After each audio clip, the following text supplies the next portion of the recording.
Gautam neuro care brain stroke migraine fits brain and spine surgeries కి best neuro surgeon. ఇప్పుడు డబ్బు దండిగా ఉండేది మనతో అది ఇది అన్నారు కదా సార్. ఇప్పుడు దండిగా ఉండేది. అంటే ఆ డబ్బుని మీకు వచ్చిన పవర్ తో సంపాదించారా, యాడ్ ఏజెన్సీలో ఓన్లీ సంపాదించారా యాడేజ్. నా లైఫ్లో సార్? అన్న రాజశేఖర్ అన్న ఎంత దగ్గరంటే ఒక బ్రదరే అన్న సార్. లేకపోతే ఆ రోజు నేను వయసు అన్న చనిపోయినప్పుడు పాప షర్మిలమ్మ ఒక్కతే ధైర్యంగా నిలబడున్నా, మిగతా వాళ్ళందరూ ఏడుస్తూ ఉంటారు. నేను కిందకి దిగి వస్తుంటే జగన్ అన్న ఆడ కూర్చున్నాడు ఒక కుర్చీలో. బంధువులు చాలామంది, వైఎస్ కుటుంబంలో బంధువులు చాలామంది, వాళ్ళందరూ ఆడున్నారు, బాధతో ఉన్నారు. డైనింగ్ టేబుల్ మీద అంతా ఫుడ్ పెట్టుంది. అంటే ఆయన సావుకి కూడా ఎవరైనా వస్తే ఆకలి కడుపుతో పోకూడదన్న సంస్కారం ఆయనటిది. జగన్ గారు ఆడ ఒక్కరే కూర్చొని ఉన్నారు. ఆయన్ని ఎందుకులే పలకరించడం, పోవాలి ఇక బాడీ వచ్చింది, నేను టీవీకి పోయి పని చేయాలి అని వెళ్ళిపోతుంటే అన్నా అని పిలిచినాడు. లేచి వచ్చి 2 చేతులు పట్టుకొని నిలబడినాడు అన్న కాసేపు. నేను అనుకోవడం ఒక 3-4 నిమిషాలు ఊరికే ఏమీ మాట్లాడకుండా చేతులు పట్టుకొని నిలబడినాడు. ఒకే మాట అన్నాడు, కాళ్ళకి చెప్పులు లేకపోయినా పర్వాలే, నాయన అనుకున్నదల్లా చేయాలి చూడు అని చెప్పినాడు. అప్పుడు ఇంటికి ఆఫీస్కి పోతే అప్పటికే నా స్నేహితులు, నా కలీగ్స్ ఎవరైతే నాతో పాటు రాస్తారో వాళ్ళందరూ ఈ అంధకారంలో నన్ను ఎందుకు వదిలేసావు, నన్ను ఎందుకు ఇట్లా వెళ్ళిపోయావు, నువ్వు వెళ్ళిపోతే మేము ఎలా బతకాలి అన్న మ్యాటరే రాశారు. ఏడపోయావు రాజన్న. అది రాస్తే అది వద్దని చెప్పి అప్పుడు పోయారని మీరెట్లా అంటారా, ఎందుకంటున్నారు, ఏడపోతావు రాజన్న. పోలేదని రాద్దాంరా అని చెప్పి నేను గొడవ పెట్టుకొని మళ్ళీ రీరైట్ చేసుకొని రోజులాగే తెల్లారింది, వేకు ఉంది, వెలుగుంది, మీరు లేవంటారేంటి రాజన్న అన్న విషయం రాసి.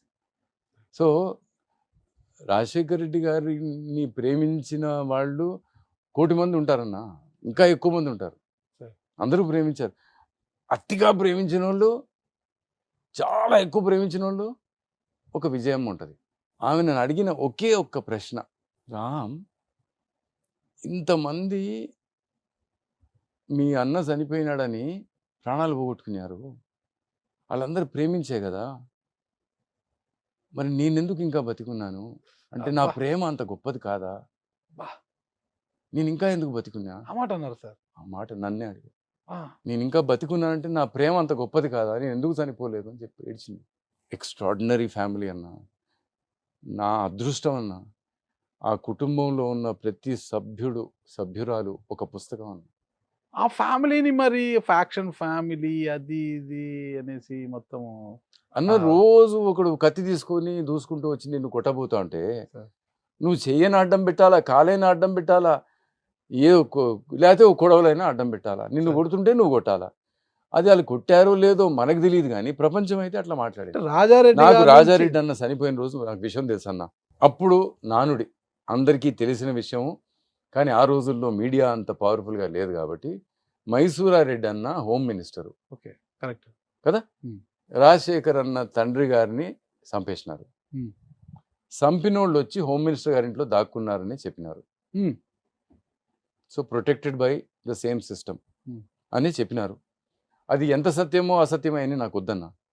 ఆ రోజు వినబడిన మాట, తెలిసిన మాట, నానుడిలో ఉన్న మాట, ఇప్పుడు దాకా అనుకుంటున్న మాట అదే. అలా జరిగినా కూడా రాజశేఖర్ అన్న ఫోన్ మీద హైదరాబాద్లో ఉన్నాడు. అబ్బా చనిపోయినప్పుడు హైదరాబాద్లో ఉన్నాడు. ఫోన్లు చేసి వద్దు గొడవలొద్దు అని చెప్పి ఆపినాడు అన్న.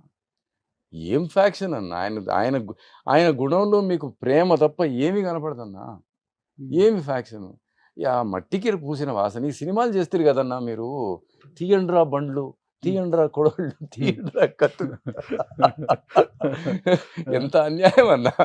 యాడన్నా నువ్వు రాయలసీమలో యాడికైనా పోవన్నా ఇంత అన్నం పెడతారు, ఎంత ప్రేమగా మాట్లాడతారు. ఎవ్వరు అసలు, అది రాయలసీమ ప్రజల గుణం సార్. అది మరి అలా నువ్వు ఫ్యాక్షన్ నేనడం లేదు సార్. ఇప్పుడున్న ప్రతిపక్షాలు కావచ్చు, రాజారెడ్డి గారి నుంచి ఇప్పుడు జగన్మోహన్ రెడ్డి వరకు కూడా అదే అంటారు కదా సార్. అన్న ప్రతిపక్షాలు వాళ్ళు గెలవాలంటే ఏదో ఒకటి చెప్పాలి కదన్నా. అంటే ఏ ఇష్యూ జరిగినా పులివెందల రౌడీలు వచ్చారు, పులివెందల గుండాలు వచ్చారు అంటుంటారు కదా సార్. ఆ రక్త మరకల్ని ఇప్పటికీ ఆ కుటుంబానికి అంటిస్తూనే ఉన్నారు కదా సార్.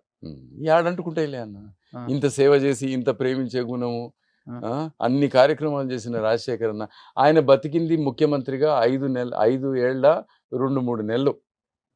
ఆయన చేసినంత పని ఎవ్వరు చేయలే. సార్